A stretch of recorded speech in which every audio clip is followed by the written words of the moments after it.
Hello दोस्तों आज की इस वीडियो में हम आज ज्वार भाटा के विषय में स्टडी करने वाले हैं। इसके तहत हम जानेंगे कि ज्वार भाटा क्या होते हैं और इनकी उत्पत्ति के क्या रीज़न है, यानी कि क्या ऐसी प्रक्रियाएं या घटनाएं घटती हैं जिनसे ज्वार भाटा की उत्पत्ति होती है। उसके साथ साथ हम ये भी जानेंगे कि बृहद ज्वार भाटा क्या होते हैं, लघु ज्वार भाटा क्या होते हैं और ज्वारीय ऊर्जा जो कि ज्वार भाटा से ही प्राप्त होती है उसका क्या उपयोग किया जाता है। तो सारा कुछ हम इस वीडियो में कवर करने वाले हैं, तो वीडियो को लास्ट तक देखिए। चलिए वीडियो को स्टार्ट करते हैं।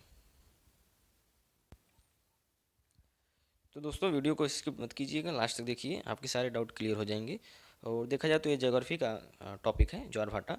और इससे यदि आप सिविल की तैयारी कर रहे हैं तो इससे क्वेश्चन प्री में भी, उसके साथ साथ मेंस में भी देखने को मिलेंगे, क्योंकि जीएस फर्स्ट पेपर में इसका जिक्र किया गया है। यदि आप उसका सिलेबस देखेंगे तो उसमें प्राकृतिक आपदाओं का जिक्र है, जिसमें ज्वार भाटा भी एक प्राकृतिक आपदा ही है। तो इसे आप स्किप मत कीजिए, लास्ट तक देखिए। तो जैसे कि आप देख रहे हैं लिखा है पीडीएफ पर, ज्वार भाटा है। इंग्लिश में देखें हम तो टाइड्स एंड रिवर है। यदि हम ज्वार भाटा की बात करें तो इसकी आप डिफिनीसन सिंपल सी बता सकते हैं कि समुद्री जलराशि का ऊपर उठना एवं नीचे गिरना ही ज्वार भाटा कहलाता है। किसी किसी बुक में ये भी दिया रहता है कि समुद्री जलराशि का ऊपर उठना, ऊपर उठकर आगे बढ़ना ज्वार, और उसके बाद नीचे गिरकर पीछे लौटना भाटा कहलाता है। तो दोनों ठीक है, आप जो चाहे उसको लिख सकते हैं। तो यदि सिंपल से इसकी डिफिनेशन देखें तो आप यही बता सकते हैं कि समुद्री जलराशि का ऊपर उठना ज्वार एवं नीचे गिरना भाटा कहलाता है। यदि हम इसकी उत्पत्ति का कारक देखें, यानी कि ज्वार भाटा के उत्तरदायी कारक क्या हैं, तो जैसे कि आप देख रहे हैं लिखा है महासागरों और समुद्रों में ज्वार भाटा आने के निम्नलिखित कारण हैं।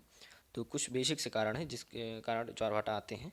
तो जैसे कि फर्स्ट है इसमें सूर्य का आकर्षण बल, यानी कि जो सूर्य द्वारा आकर्षण बल लगाया जाता है उसके द्वारा ज्वार भाटा आते हैं। उसके साथ साथ चंद्रमा का आकर्षण बल भी लगता है, और यहाँ तक कि पृथ्वी का भी अपकेंद्रीय बल लगता है, यानी कि देखा जाए तो सेंट्रीफ्यूगल फोर्स लगता है। और उसके साथ साथ टेम्परेचर का भी इसमें महत्व रहता है, और हवाओं की तीव्र गति भी इसके लिए उत्तरदायी कारक बनती हैं। तो ये सारी चीज़ें जब एक साथ घटित होती हैं तभी ज्वार भाटा का निर्माण होता है, यानी कि ज्वार भाटा आते हैं। तो यदि बात की जाए इसमें चंद्रमा का आकर्षण बल, तो ये सबसे ज़्यादा महत्वपूर्ण भूमिका निभाता है ज्वार भाटा की उत्पत्ति के लिए। कारण यह है कि चंद्रमा जो कि पृथ्वी से करीब है और सूर्य जो है काफ़ी दूर है, तो इसलिए इसमें चंद्रमा का रोल बहुत ही महत्वपूर्ण रहता है ज्वार भाटा की उत्पत्ति के लिए। यदि आपसे क्वेश्चन पूछा जाए कि सूर्य, चंद्रमा और पृथ्वी में सबसे ज़्यादा आकर्षण बल किसका लगता है ज्वार भाटा की उत्पत्ति के लिए, तो आप चंद्रमा का बता सकते हैं। चलिए कुछ हम आगे और देखते हैं। जैसे कि इसमें लिखा है कि पृथ्वी पर एक ही दिन में दो ज्वार, उसके साथ साथ दो भाटे आते हैं जिन्हें अर्धदैनिक ज्वार कहा जाता है। तो यदि आपसे पूछा जाए कि अर्धदैनिक ज्वार किसे कहते हैं, तो आप सिंपल से बता सकते हैं कि एक ही दिन में जब दो ज्वार आते हैं उसी के साथ दो भाटे आते हैं। अब जाहिर सी बात है, ज्वार आएंगे तो भाटा आएगा ही, तो दो ज्वार भाटे जब आते हैं तो उन्हीं को हम अर्धदैनिक ज्वार कहते हैं। आगे हम देखें, यदि हम बात करें जब सूर्य, पृथ्वी और चंद्रमा तीनों एक सीध में होते हैं तब वृहद ज्वार भाटा आते हैं। यह घटना अमावस्या और पूर्णिमा के दिन होती है। जैसे कि थंबनेल में है, हमने इसको लिखा था कि बृहद ज्वार भाटा क्या होते हैं। तो यदि आप इसे डिफिनेशन के रूप में देखें तो आप ये बता सकते हैं कि जब सूर्य, चंद्रमा और उसके साथ साथ पृथ्वी तीनों एक सीध में हो तब बृहद ज्वार भाटा आते हैं। और ये घटना एक पर्टिकुलर दिन पर होती है, जैसे अमावस्या और पूर्णिमा, यानी कि अमावस्या रहेगी या पूर्णिमा रहेगी तभी ये बृहद ज्वार भाटा आते हैं, क्योंकि तभी सूर्य, पृथ्वी, चंद्रमा तीनों एक सीध में होते हैं, उसके अलावा नहीं होते। आगे हम देखें, अब हम बात करें लघु ज्वार भाटा की, तो इसमें क्या होता है कि ये तीनों, यानी कि सूर्य, पृथ्वी और चंद्रमा, ये तीनों 90 डिग्री पर होते हैं, यानी कि समकोण की स्थिति बनाते हैं, तब यह घटना घटती है। और यह घटना सप्तमी या अष्टमी को घटती है। तो अभी हमने देखा बृहद ज्वार भाटा जो कि अमावस्या और पूर्णिमा के दिन घटते हैं, और ये जो क्या कहते हैं लघु ज्वार भाटा है, ये सप्तमी और अष्टमी को इनकी घटनाएं होती हैं। तो ये 90 डिग्री पर बनते हैं, तभी लघु ज्वार भाटा आता है। उसके साथ साथ एक और लिखा है, जिसे इसमें लिखा है कि एक सामान्य दिन में दो ज्वार एवं दो भाटा आता है। तो भी हमने आपको बताया, जिसे अर्धदैनिक ज्वार कहते हैं। यदि बात करें कि सबसे ऊंचे ज्वार कहाँ आते हैं, तो ये फंडी की खाड़ी, यानी कि कनाडा, जो कि कनाडा में स्थित है, वहाँ पर विश्व के सबसे ऊंचे ज्वार आते हैं। यदि आपसे पूछा जाए कि विश्व के सबसे ऊंचे ज्वार कहाँ पर आते हैं, तो आप बता सकते हैं कि फंडी की खाड़ी जो कि कनाडा में पड़ती है, वहाँ पर विश्व के सबसे ऊंचे ज्वार आते हैं, यानी कि ज्वार भाटे। और यदि बात करें सामान्यतः ज्वार जो है प्रतिदिन 2 बार आता है, जैसे कि हमने आपको भी बताया ही। परंतु इंग्लैंड का एक दक्षिण तट पर स्थित साउथहैम्पटन प्लेस है, जिसमें ज्वार जो है प्रतिदिन 4 बार आते हैं। तो ये एग्जाम के पॉइंट ऑफ व्यू से इम्पोर्टेंट बन सकता है कि किस जगह पर प्रतिदिन जो है 4 बार ज्वार भाटे आते हैं। तो आप बता सकते हैं इंग्लैंड में दक्षिण तट पर स्थित साउथहैम्पटन एक स्थान है जहाँ पर 4 बार ज्वार भाटा आते हैं।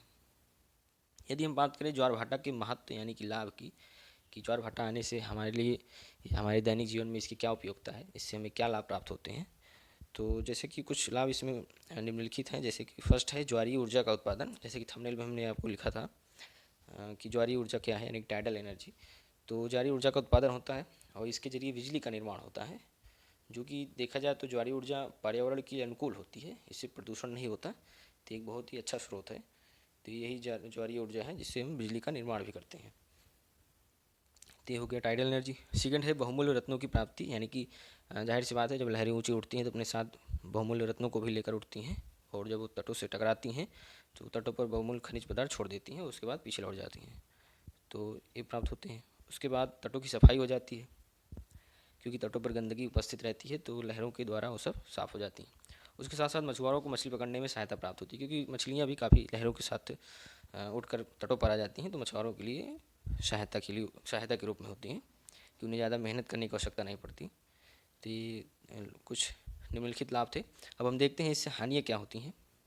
तो यदि हम हानियों की बात करें तो इसमें समुद्री पारिस्थितिकी तंत्र में तोड़फोड़ जैसी स्थितियाँ उत्पन्न हो जाती हैं, क्योंकि जो जलीय जीव जंतु रहते हैं वो बाहर आ जाते हैं, तो उनसे समुद्र का जो पारिस्थितिकी तंत्र रहता है उसमें खासा प्रभावित होता है। तो इससे पहली हानियाँ हैं। सेकंड हम देखें तो समुद्री जीव तटों पर आ जाते हैं, जिसके परिणाम स्वरूप शिकारी उनका शिकार भी कर लेते हैं, तो ये भी एक हानि के रूप में हम देख सकते हैं। उसके साथ साथ लोगों का जो जीवन होता है, खासकर जो तटों पर बस्ती बनाकर रहते हैं, तो उनका खासा जीवन जो है अस्त व्यस्त हो जाता है। तो ये कुछ लाभ थे, उसके साथ साथ कुछ हानियाँ भी थी। तो आई होप आपको समझ में आया होगा कि टाइड्स एंड डिप क्या है।